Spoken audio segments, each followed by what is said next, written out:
Like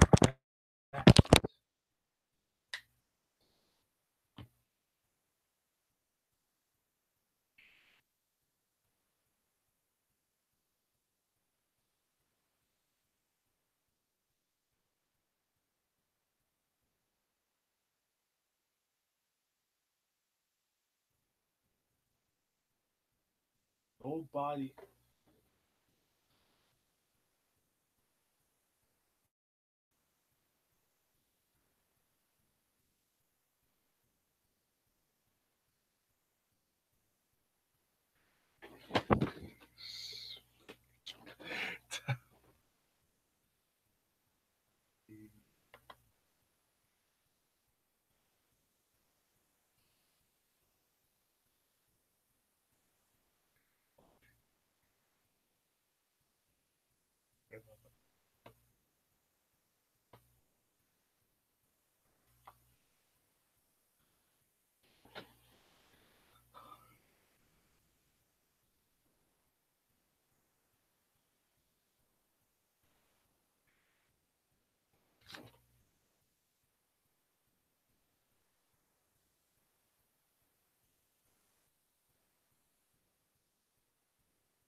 There we go. There we go. There we go. Okay, good.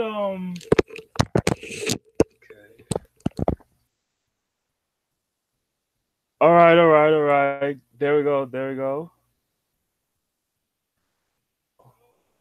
Good afternoon. Happy weekend, and welcome to another WWE pay-per-view live predictions.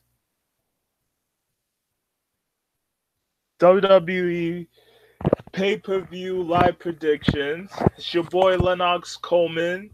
And today we're going to be breaking down the matches and predicting what's going to happen tomorrow night on the Elimination pay per view. And I gotta tell you, from the last 3 weeks of, and I gotta tell you, from the last weeks of WWE from Raw and SmackDown after the Royal Rumble leading up to the Elimination Chamber match. It's crazy though. Never expected to happen. I mean, last month, Seth Rollins picked Brock Lesnar to face for the Universal title. That is something us fans wanted to see for a long time. And since 4 years since Brock didn't defeat Rollins due to The Undertaker's interference at Battleground 4 years ago in 2015, now we get to see Seth Rollins face Brock Lesnar for the Universal Champion to main event WrestleMania. And we also have Becky Lynch, who also won the Women's Royal Rumble, and dare I say, the first female from the SmackDown roster to challenge another superstar from another brand since 2004. This also kind of reminds me when Chris Benoit won the 2004 Royal Rumble. He was also from the SmackDown brand at that time. They appeared on Raw, brought up by Stone Cold Steve Austin, who was the sheriff, and challenged Triple H and beat him and Shawn Michaels to become the world champion in WWE history. God bless his soul. Asuka even did the same thing, challenged Charlotte, who was from the Raw brand, and etc. etc. Blah blah blah. I don't want to get into that. And also, we have some, you know, I don't know how to say this, but speaking of Ronda Rousey though, like after Rousey defeated Bailey, she accepted Becky Lynch's challenge to face her at WrestleMania.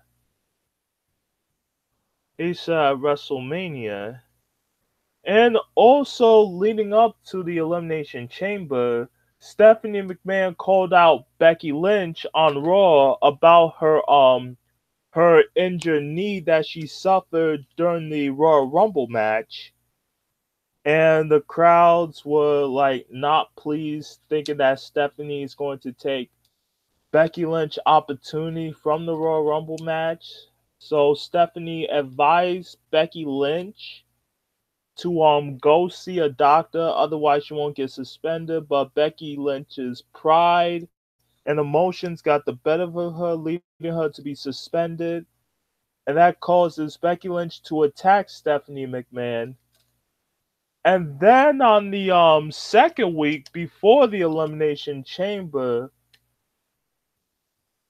Becky Lynch came back on SmackDown while Charlotte was cutting a promo on how Becky Lynch got suspended, saying that she should be the one facing Ronda Rousey instead of Becky. So Becky Lynch came from the crowd, confronted Charlotte, and then all the officials told Becky to go home. Triple H came out, told Charlotte to go home. This doesn't concern you, and confronted Becky Lynch, tell her to go home, get cleared if she wanted the suspension to be lifted.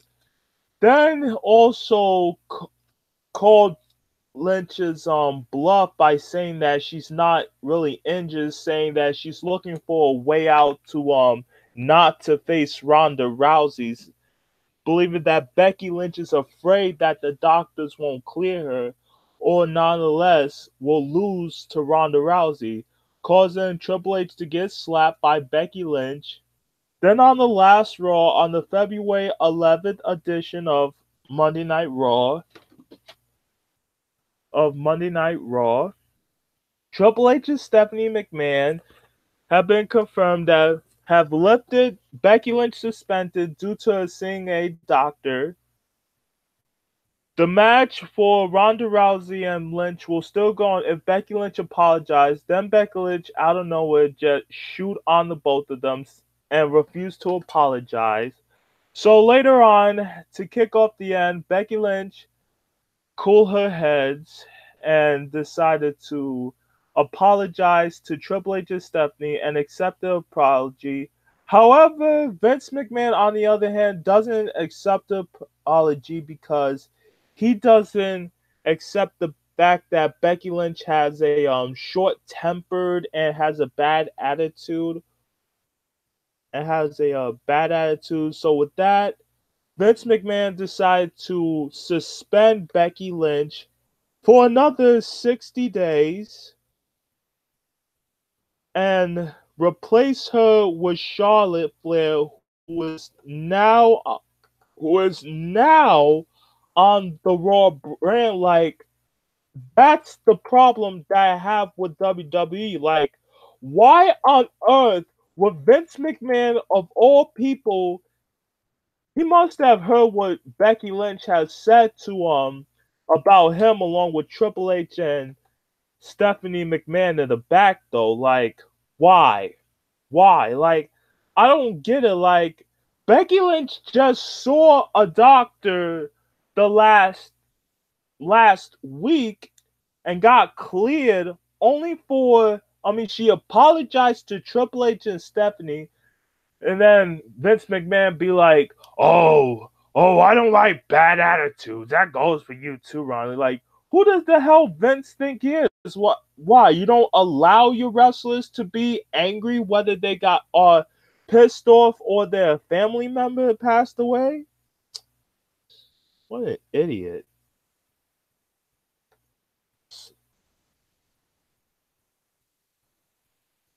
What an idiot.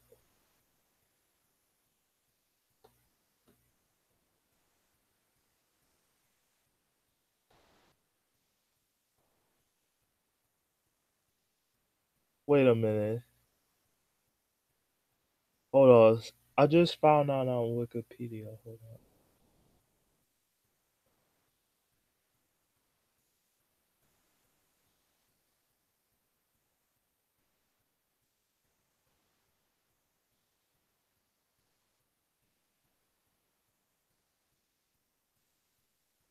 In February, Vince replaced Flair with Lynch. Was initially as a replacement, turning heel in the process for the first time.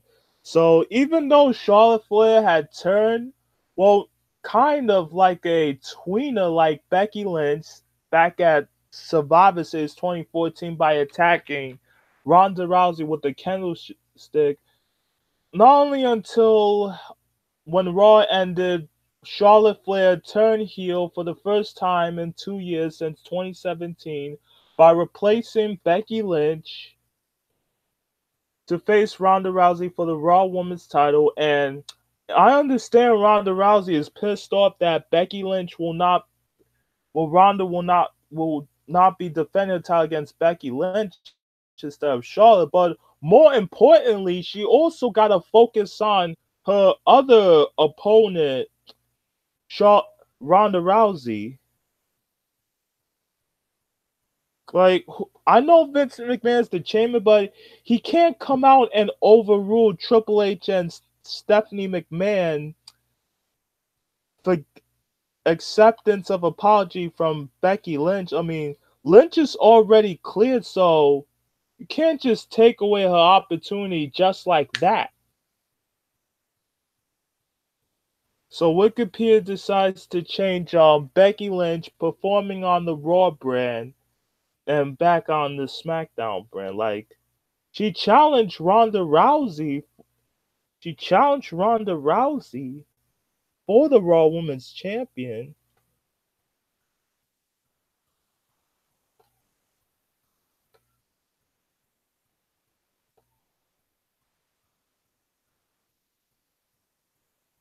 So I have a feeling that Triple like I know Ronda Rousey is going to beat Ruby Riott because leading up to the Chamber when Lynch got suspended by Stephanie McMahon on February 4th edition of on February 4th the Monday Night Raw. Ronda Rousey issued an open challenge for the title. The Riott Squad came out. Liv Morgan was first. Sarah Logan both lost. And Ruby Riott, however, did not attempt to challenge Rousey. Instead, retreated with her Scott. In a backstage interview, Riott stated that she was ensuring her teammates were okay and claimed that she could defeat Rousey at any time. So she became the number. She announced herself as the number one contender for Ronda Rousey's title at the Elimination Chamber. And it's not just me that I'm pissed off that Becky Lynch got suspended by Vince McMahon. Now everybody's upset that Charlotte is now going to face Ronda Rousey for the Raw Women's Championship. Like, no, I prefer Becky Lynch instead of Ronda Rousey. I mean, what did Charlotte ever did to become the number one contender? I mean, Charlotte had it handed to her. Keyword, hand it. I mean,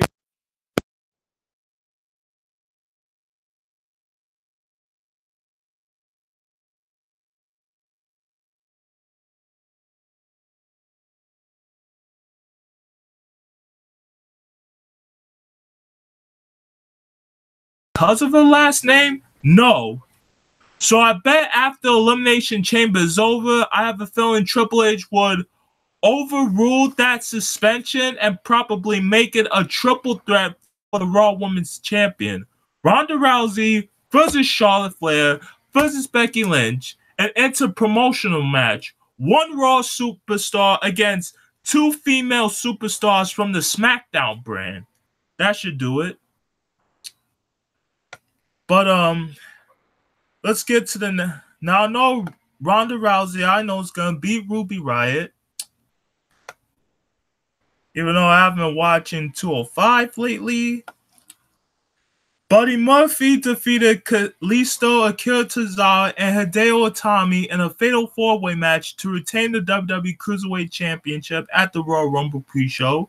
On the February 5th, 2019 episode of 205 Live, Tozawa defeated Cedric Alexander, Leo Rush, Humberto Carrillo in a fatal four-way elimination match to earn another championship match against Murphy and the Elimination Chamber pre-show. So Buddy Murphy, I know, is going to be my pick to defeat Akira Tozawa. Check that out of the way. Now, a lot of matches that I'm going to be looking for the most are the Baron Corbin versus Braun Strowman no DQ match, Finn Balor versus Bobby Lashley Intercontinental title match, the Women's Tag Team Elimination Chamber match. That I'm also going to look for because it's about time the women's division have tag team champions in their division. So let me get to that part right now. It was on Christmas Eve episode of Monday Night Raw. The chairman dressed as Santa Claus, Vince McMahon, announced that a new WWE Tag Team Championship will be introduced in 2019. On January 14, 2019 episode of Raw, on a Moment of Bliss segment hosted by Alexa Bliss, unveiled the championship belts and revealed that the inaugural champions will be determined at the Elimination Chamber in a women's tag team Elimination Chamber match featuring 3 teams from Raw and SmackDown each. Why not? What about NXT though? Don't you think the females of NXT deserve that? Why not have 2 from Raw, 2 from SmackDown, and 2 from NXT. That would be even perfect. But what's wrong with NXT? I don't believe this. Anyway, continuing. Making so that means the belts are going to be non-exclusive to either brand. Qualification matches to determine the 3 teams from Raw took place on January 28th and February 4th episode Raw. Team of Nia Jax and Tamina, the Riot Squad represented by Liv Morgan, Sarah Logan, and Sasha Banks and Bayley, each qualified by defeating the respective teams of Alexa Bliss and Mickie James, Natalya and Dana Brooke, Alicia Fox and Nikki Cross. Due to its smaller roster, no qualification matches were held for the SmackDown. Instead, the teams Sonya Deville and Mandy Rose, the Iconics Billie Kay and Peyton Royce, and Naomi and Carmella all announced their participation.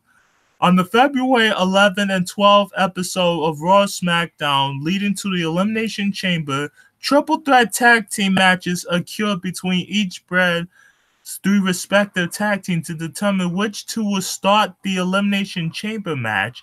Bayley and Rose were pinned in their respective matches, so Banks and Bayley and Deville and Rose will be the first entrants in the chamber.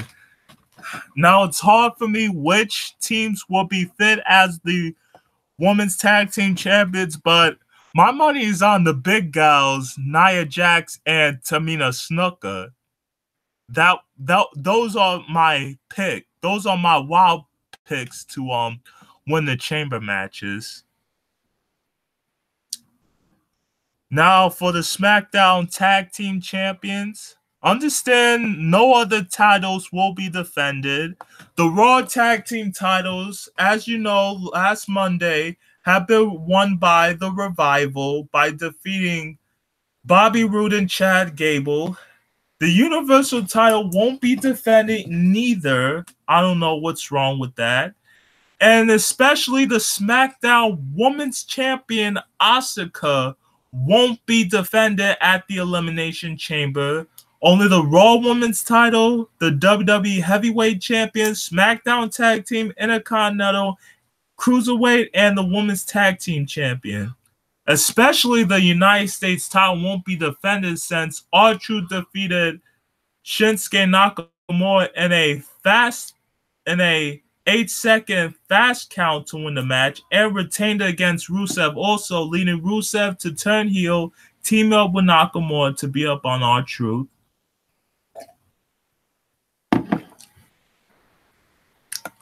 I guess there won't be any. I guess it's gonna be like a 6 match. Yep, all 6 matches are gonna be held.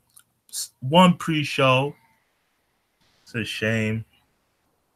So it's gonna be 1, 2, 3, 4, 5, 6 titles defended and 1 one-on-one match. Okay, as for the SmackDown Tag Team titles, let's see, where is it? Where you at, Shane? Okay, at the Royal Rumble, Miz and Shane McMahon defeated The Bar to win the SmackDown Tag Team titles. On the following episode of SmackDown, after the Royal Rumble on, let's see, the 29th, the Usos defeated The Bar, the New Day represented by Biggie and Kofi Kingston, and Heavy Machinery, Otis Dozovic, and Tucker Knight in a 4 corners tag team elimination match to earn a championship match at Elimination Chamber. So, Shane and Miz, who I want to retain as the SmackDown Tag Team Champions, while others want the Usos, but that doesn't matter. Braun Strowman versus Baron Corbin in a no DQ match. During the second half of 2018, Baron Corbin served as the acting Raw General Manager. During this time, Braun Strowman was on the receiving end of his authority, including Corbin costing Strowman the Universal Champion at Crown Jewel handed to Brock Lesnar. At Tables, Ladders, and Chairs, Strowman defeated Corbin in a titular match, thus stripping Corbin of his authoritative power and earning another Universal Championship match at the Royal Rumble. However, Corbin also caused Strowman to lose the title opportunity again after confrontation between the two on January 14th episode of Raw.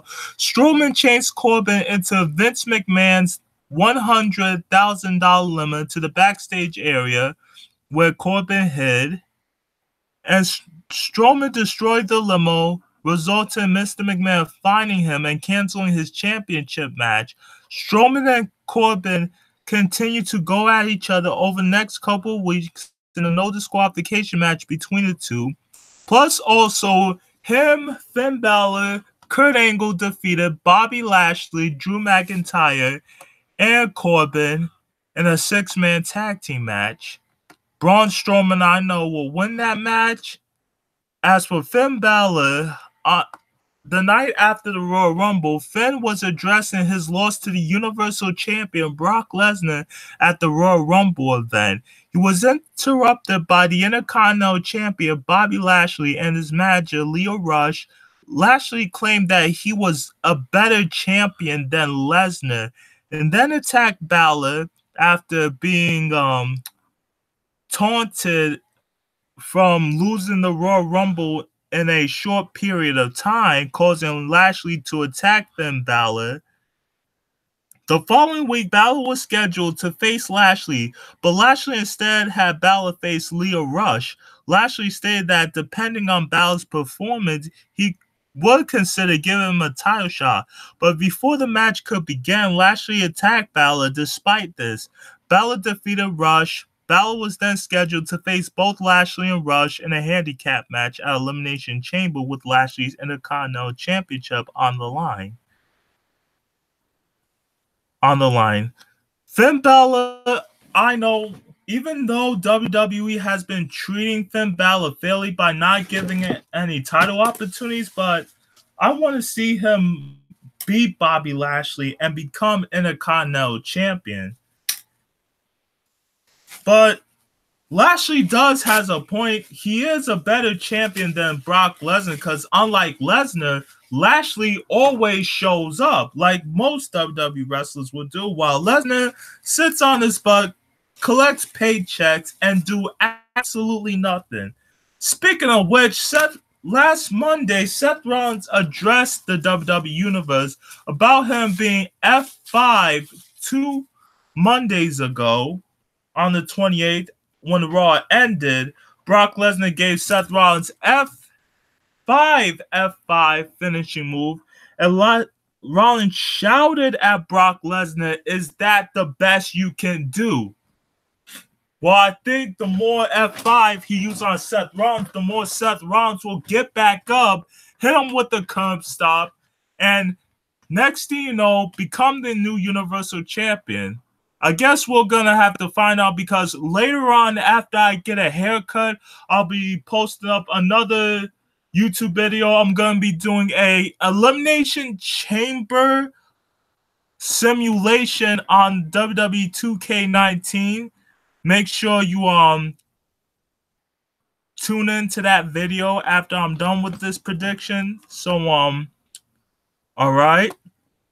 And also, the main event, and last but not least, we got the main event, which I'm looking forward to, the Elimination Chamber match for the WWE World Heavyweight Championship, featuring the current champion, the so-called new Daniel Bryan, versus the phenomenal AJ Styles, the charismatic enigma Jeff Hardy, the Viper Randy Orton, the Samoan Submission Machine Samoa Joe, and what's supposed to be the other participant, Mustafa Ali, however, got replaced by Kofi Kingston.